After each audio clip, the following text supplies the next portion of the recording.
Hi everyone, welcome to this new training campaign which will be about 4G and 5G services. We'll go through end-to-end for the VoLTE voice and R and EPS Fallback, which will try to cover as much as details as we can, such as, for example, the end-to-end call flow, signaling features, and also all potential problems, and also the main features which can improve the performance in general for all these kind of voice services. So actually in today's video, we will explore and go through the end-to-end VoLTE architectures, including IMS, core, and RAN, and also other main topics which will be covered in the next slide. So moving forward, this will be the today contents. Actually, we'll try to cover the end-to-end VoLTE in around 3 or 4 videos. The first video, which is today, will be covering the first 3 points, which is a VoLTE overview, then registration capabilities, and the end-to-end high-level view of IMS. As you can see, the VoLTE overview will be covering these 3 points, which is overview in general about the VoLTE, what is meaning by VoLTE, why we need VoLTE, and so on. Then the call procedures as high level. Then we'll be speaking about the codec scheme, traffic models, and so on. Then the registration capabilities. We'll just check how to check, for example, the network capability, the UE capability, how the UE is requesting to get the IMS, and so on. And also we'll go through the how the network in general indicates voice over PS capability to the UE. And then the first part also will be covering the architecture in general for VoLTE, including the IMS, and we'll give a high-level introduction about it as a theoretical point of view. Then we'll end by this end-to-end high-level view of IMS call, and this is very important because whatever we explain during the IMS or the VoLTE architecture in general, it will be like here, it will be like a practical experience, which is try to simulate whatever theoretical we have explained here. So it will make to make it very clear for you about the IMS entities and what kind of functions is being implemented in each of those functions. Then the next session will go through the end-to-end call, which actually will be more easy after you understand the first 3 parts. So now let's move to the next slide. Okay, actually, this is just an introduction for VoLTE in general, what it means by VoLTE. As you know, that the VoLTE, as mentioned here, stands for Voice over Long-Term Evolution, right? And this is like a technology which is being introduced to use the voice over the BS network or the BS network. And previously in the traditional network, we used to have 2G and 3G, which was operating over the CS network. And as you know, that currently the VoLTE is the mainstream for the 4G network. And now it's very, very important to optimize and to make sure that the network is very optimized for the 4G if you are going to introduce, for example, 5G standalone, because as you know, 5G standalone is not supporting fallback to 3G. So the VoLTE network will be the backbone for the 5G standalone network. Same concept as whenever you used to have VoLTE, we used to have this SRVC, which is being falling back to CS network during the call to ensure the call continuity. This is the main idea. And as you know, that the VoLTE or the VoLTE, like for example, is operating over the BS network. So sometimes you need to communicate with the CS network. That's why VoLTE in general relies on the IMS. That's why we have this kind of the IP multimedia system, which will be explaining this session in details as much as we can for all the entities and function and so on. So VoLTE in general operate or relies on the IMS in order to operate. And in general, the IMS, as you know, it's facilitate the communication between the BS and CS network. So it's make the translation and it can communicate between the CS and BS network. Now, I would like to take you through very important concepts which you will usually hear about it, or whenever you are working in VoLTE networks, you'll see this kind of concepts. For example, we have something called transport protocol, which is TCP and UDP. For example, as you know that we have in the VoLTE, we have this IMS protocol, which is called SEP and SDB. We'll explain both of them, which is session initiation protocol or session description protocol. We'll explain both of them. And we have this one for mainly for the signaling, for transferring the signaling messages through the CI5. And this is using, for example, the transport part because it's using this acknowledgement node. We'll explain this in more detail, but just keep in mind this kind of expressions which you have it. And then we have this RTB and the RTCB. We also explain the differences in the upcoming sessions. And we have different codecs in VoLTE, which is including AVS, MR, wideband, and MR narrowband. And we'll show also all of them in the next sessions. Then we'll have, as you know, in VoLTE we have two bearers, which is default and dedicated bearer. This also will be covered. And as we just mentioned, that whatever the CEF, for example, is operating over the TCP because it's having acknowledged mode, while the RTP and the RTCP operating over the UDP because it's have unacknowledged mode. It doesn't require any acknowledgement. We try to explain this part as well. Then we'll go through and also the IMS entities in details as much as we can. So you can explain what is means by SPC, what is the CSCF, and what is the MTAS or MMTEL application servers. And we'll go through the registration process. We have, for example, two registration process. We'll explain in them. Then we'll just explain about some interfaces. So just this is a quick interview. Now let's move to the next part. Okay, this slide will be explaining about the traffic model scheme and scheme in general and speech codecs for the VoLTE. First of all, I would like you to know that VoLTE is unlike the data. Data, for example, is transmitted every 1 millisecond, like while the speech or the VoLTE packets is transmitting, as you can see here, every 20 milliseconds. This is the first point I would like you to know about it, which is very important as well for your knowledge. And actually, there are two states of voice in general, voice services. There is something called talk spurt and silent period. And actually, the main difference on that part, that this talk spurt, this means that it's already ongoing voice frames in uplink and downlink, and it will be transmitted every 20 milliseconds, which means there is ongoing packets generated during that time. While this silent period, actually, this is being used in general to try to save the UE power or UE battery. And this is the UE, for example, transmit something called SID, which is we stands for silence insertion descriptor. For example, this is used by a DTX mechanism, which uses this silence descriptor frame to actually minimize the power consumption by the UE when there is a period of like inactivity, user inactivity. For example, one of the users is not speaking, so he will start sending that part. And this kind of SID is being sent every 160 millisecond, as you can see here, for this the interval between them, and it's having a particular size. For example, if you are speaking IB version 4, it will be 56 bits, as mentioned here. And sorry, if you are speaking about the MR, it will be 56 bits. And if you are speaking about EVS, it will be around 64 bits. And so it's having a known transmission period and also a packet size. And actually, here is where the inode B can distinguish between the actual silent call or between this kind of SID. It's through two different things, right? The first one, intervals, because it's having 160 millisecond intervals. So the NUD will understand that this is not a silent, it just the user is not transmitting, there is in DTX state. Because of this, there is no data, for example, being transmitted this particular thing. Or through the size of the bits, as having fixed size as well. So the NUD will understand that this is not a packet, which is packet will have a different size actually also compared to the which is depend or rely on the actually used coding scheme, which we are going to speak about.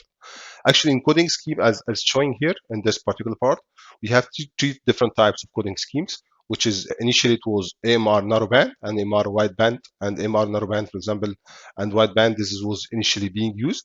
And this is the bit rates which can be used for them. For example, the narrowband starting from 4.75 till 12.2. Then the wideband as well, we have it from 6.26 till 23.85. Then in 2014, this EVS, which has been introduced.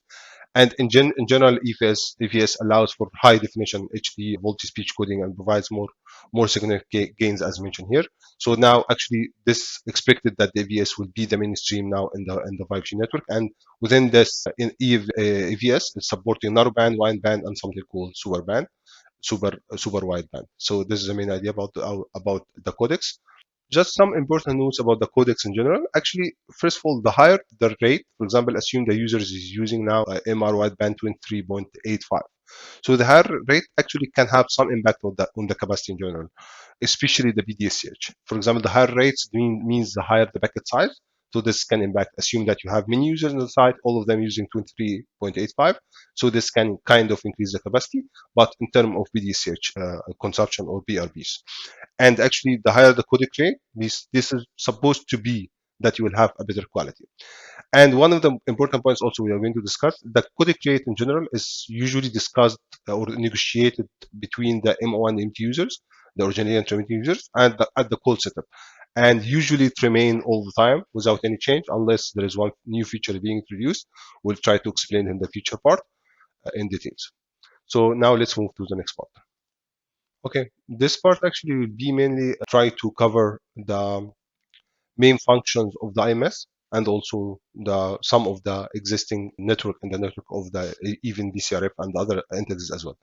So actually, let's try to go first through the IMS entities, try to explain the theoretical part. And actually, in the end of this video, also will be explaining high-level call flow of the IMS. This will make it more clear about the functionality. So, for example, if assume the user already initiated a call. So, as you can see, this red line, the red line will be going through the user through the serving gateway, backend gateway. Then it will be transferred to something called PCSCF, which is actually P stand for proxy and CSCF standard for call session control function. And actually, the main function of this primary proxy CSCF, the main function that, as you can see, it acts as the first point of contact. Like whenever there is a call, the EPC will start communicating with the BCSF. So it's the first point of contact, and it's responsible also for forwarding all the SIB messages, which will be later on received or sent by the serving CSCF, and we'll explain about this part as well. So this is a second function, and there is something called also quality of service reservation. If you quality of service reservation, for example, assume that already that dedicated bearer has been established or need to be established, so the BCSCF need to communicate to the BCRF through this RX interface to ask him to start establishing the BC rules or to start the dedicated bearers, which is the KCI1, in order to start making or having the call being generated. So this was the third function. It's called quality of service reservation.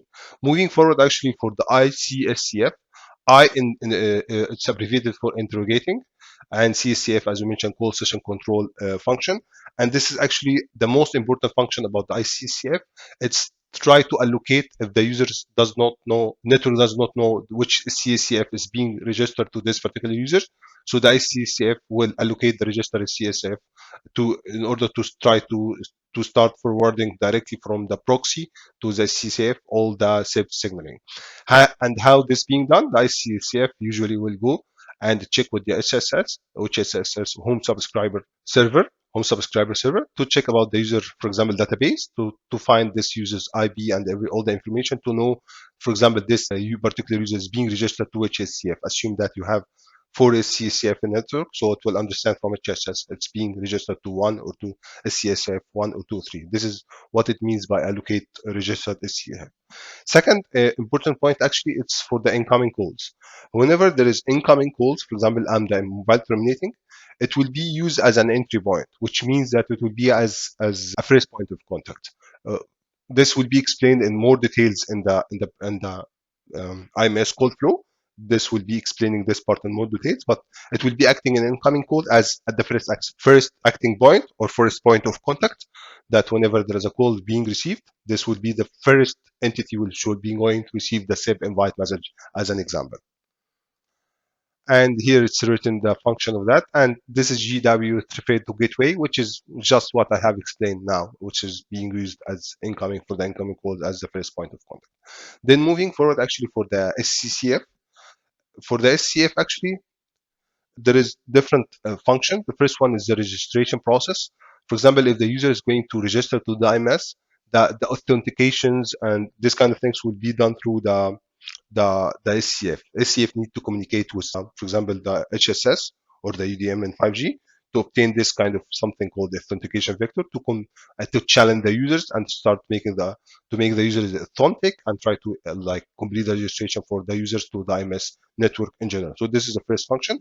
Second function, actually, it's about something called user service handling, as mentioned in the right here.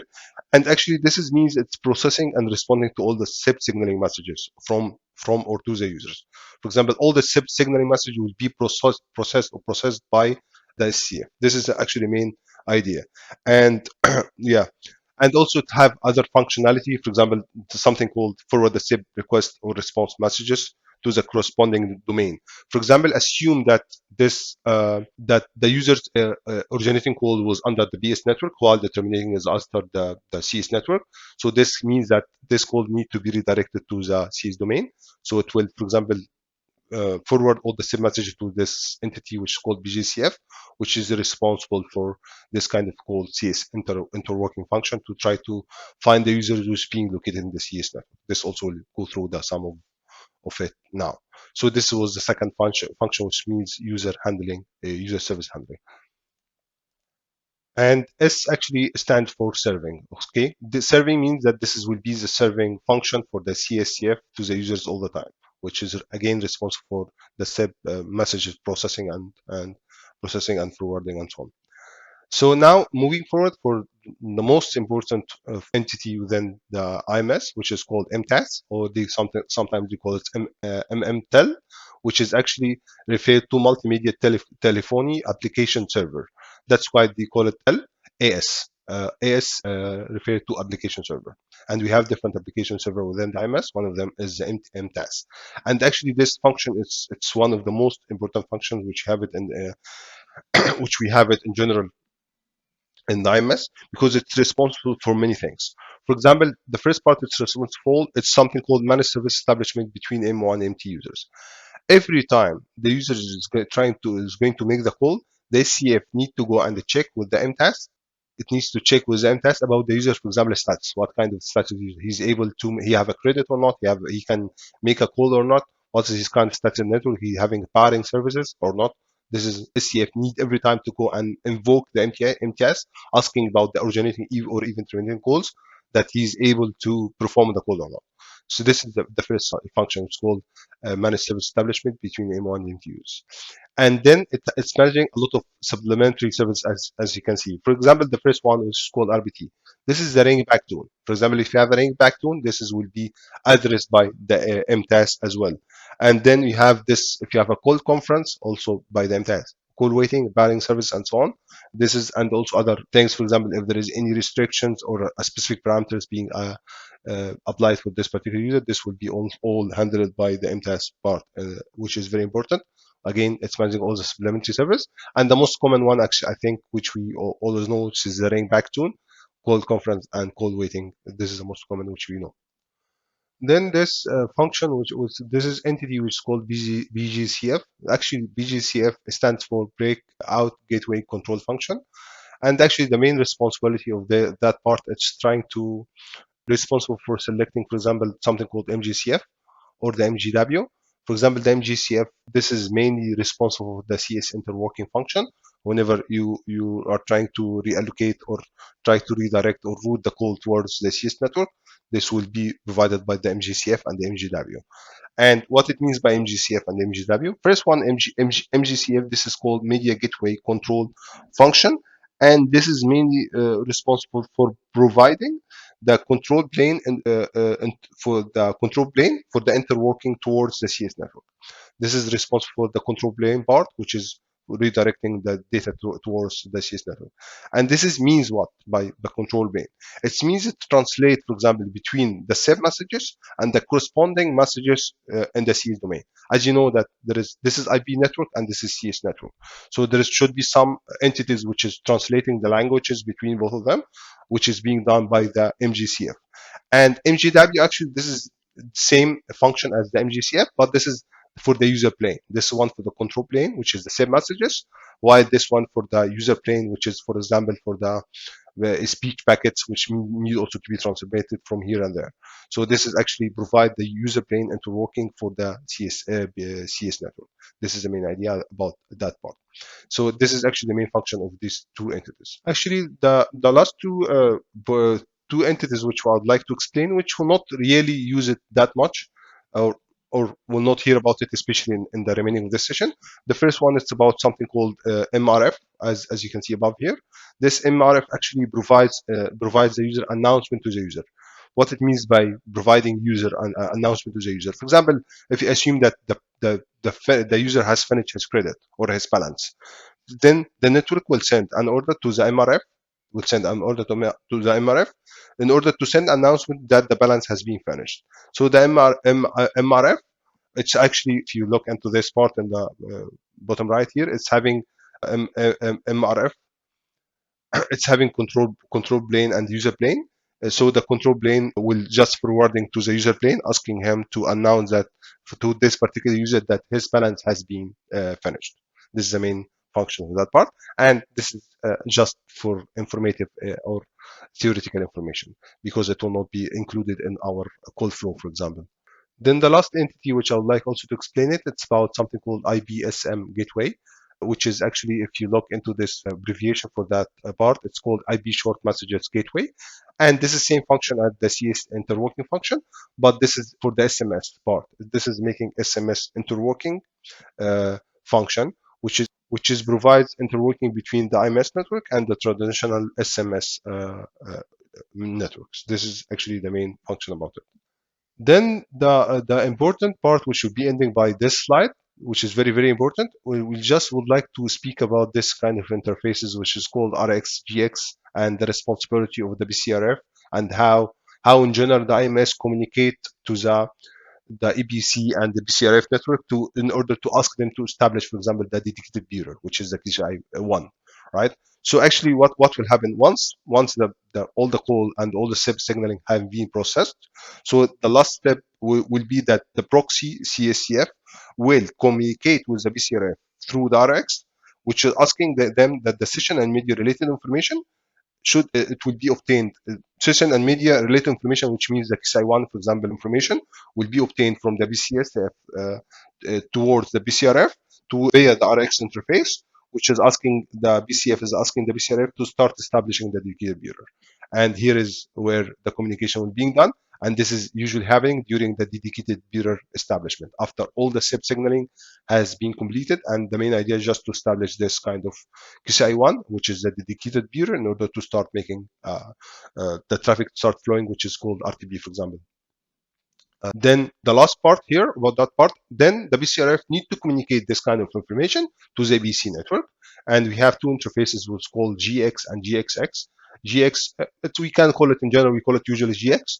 For example, this is an information that the BCRF will assign the BCC and quality of service rules, or will provision the BCC and the quality of service rules to the packet gateway via this GX interface, packet gateway and serving gateway through the GX interface. So this is the BCRF will inform the packet gateway and serving gateway to start creating a session for the quality of service one, for example, or the XI1 with specific quality of service, in order to after that the both of them, or the serving gateway and packet gateway, will start communicating with the MME and tell you reach the users in order to establish the dedicated bureau to this particular user. So this is the main idea or the main concept of that part. So now let's move to the next part. Okay, in this slide, actually discussing about two important concepts as well, which is the first one, what kind of bureaus we have in VoLTE, and what kind of protocols, different protocols we have. As you can see in the left side here, we have two different bureaus being supported by the VoLTE. The first one was called default bureau, which is the KCI 5. And actually this responsible for all the SIP signaling transferred between the users and the IMS network. It will be all done through the KCI 5. And as you can see, it's using the SIP. And this is usually transmitted through the something called transport protocol, which is called TCP, through the IP. And this is used acknowledgement mode, that all the data need to be acknowledged by the users whenever there is a transmission between the user and the unit B. So it will be acknowledged at the RLEC layer. Then the second part is called the dedicated bureau, which is KCI1 for the voice services, and can be, for example, KCI2 for the video services, because IMS is handling both voice and video, and but the VoLTE in general using KCI1. And this is mainly responsible for handling or carrying the data or the speech in general, which can be again audio or video. Audio, which is KCI1, video, which is KCI2. So the speech and the audio will be carried through the KCI1, which is through this protocol, which is called RTB, real-time protocol. And this is usually used unacknowledged mode, which is being transferred through this transport protocol, which is called UDP. And here I mentioned something called ROHC. Actually, this is the feature which is called robust header compression. This is only applied on the KCI1 through the BTCP layer. This will be applying through it to try to reduce the size of the packets and this will be explained in more details in the feature part. Then the second part, it's about the quality of service. As you know that voice in general or VoIP in general require implementation of quality of service. And quality of service means that you need to guarantee a specific, for example, packet delay or packet or error loss rate in order to ensure the performance in general for the VoLTE. Because at the end, especially for the PCI-1, for example, even for the signaling, but for the voice call, it's very sensitive. For example, the user will feel if any problem, he will feel it directly because this is real-time data. It's not the like the download, for example, or the base data. So that's why it's required a specific quality of service. There is actually this, I just give the part of the XI 1, 2, and 5, which is related to our session, especially 1 and 5. But this kind of table you will find up to QCI 9, for example, and you'll have a different, for example, you find a different packet delay budget. For example, the data can be used up to 300 milliseconds because, again, this is not a real data, so it doesn't require a strict quality of service. So here, for example, the packet delay budget for the quality of service one, which is using something called guaranteed bitrate, and having 100 millisecond packet delay budget. And it's really important to understand that because, for example, if you are doing any optimization in the network, you need to consider all the time the budget or the packet delay budget which is being allowed for the world. Assume that, for example, you would like to increase the retransmission or HARC retransmission times. For example, instead of 4, you need to increase it to 8 or 6 or 7 or whatever. So you need to calculate how much it will take, because if you are crossing this value a lot too much, the user will be impacted. So you need to all the time consider this kind of packet delay budget during your optimization process. And as you can see that the XI5 is having higher priority compared to XI1 because signaling in general is having higher priority, so it will giving high priority during the scheduling process through compared to all the other QCIs, not only XI1, but it's having like kind of a higher packet loss, as you can see here. And this is responsible for IMS signaling, and this is for the audio or the conversation in general for the voice. Then moving to the second part, it's about the protocol stack supported by VoLTE in general. What kind of protocol stack we have in VoLTE? Okay, you can see the green part and the yellow part. The green part, it's about the user plane, IMS user plane, and the yellow part is about the IMS control plane. And this is the user side. Here we have the layer 1, and then we have the MAC, then we're going to RLC, BDCP, then we're going to the upper layers, which is IB, UDP, and then we have this kind of called RTB and RTCB and the codec, which means that the codec or the speech in general or the voice call or the data of the voice call is being transmitted using this protocol, which is called RTB and RTCB as well. And this RTB is referred to real-time protocol, or the other one is called real-time control protocol. And actually the differences between both of them, they work both together, but the RTB in general itself is responsible for to carry the data, which can be audio or video, as we mentioned, and the RTCB is responsible for providing feedback and control information about the RTB stream. For example, what it means by that: assume that the RTCB packets in general are sent from the receiver side, the terminating side, will be sending the RTCB packets back to the sender, and these packets will contain a lot of information. Like this information can be, for example, the number of packets received and the amount of data received, and also the quality of service of this particular data. So this information can be used by the UE originating. For example, it can be used by him to adjust the transmission rate and the quality of service. For example, in case if some particular cases that the user originating would based on the data received by the RTCB, which is controlled or monitoring the RTB performance, that will decide to change the transmission rate, as an example. So this is overall idea about the user plane. For the control plane, which is mainly about the SIP messages, as we mentioned, it's using TCP, transmit over the TCP, and this is using acknowledgement mode. And this is doesn't have this kind of which is or ROHC, which is robust heterogeneous compression, as you just mentioned before. And this is from the UE side. And as you know, for the GNUT B side or the INUT B side in general, it doesn't decode the higher layer information above the BDCP. It doesn't have a visibility over that part. It's just working as a relay or a transparent entity, which is just forwarding all these messages to the other entities until it reaches the IMS. So actually all the data which is here, it will be transferred through the S1 interface S1 interface and interface to the BTS, then the BTS will be transferring all the data through the S1 interface toward the serving gateway and BGW until it reaches to the IMS. This is what we have. This is in general the main description about that part. So just in summary, again, for this part, that the RTB is used to carry this dedicated bearer for media traffic, and the SIP or something called SDP. I didn't explain. I explain it now. We have these two protocols called SIP and SDP, which is session initiation protocol and session description protocol. I will explain it in more details and whenever you go to the call flow to make it more clear for you whenever you discuss about it. So this is overall, and the SIP is responsible for carrying all this IMS signal information through the XI5. So let's move forward.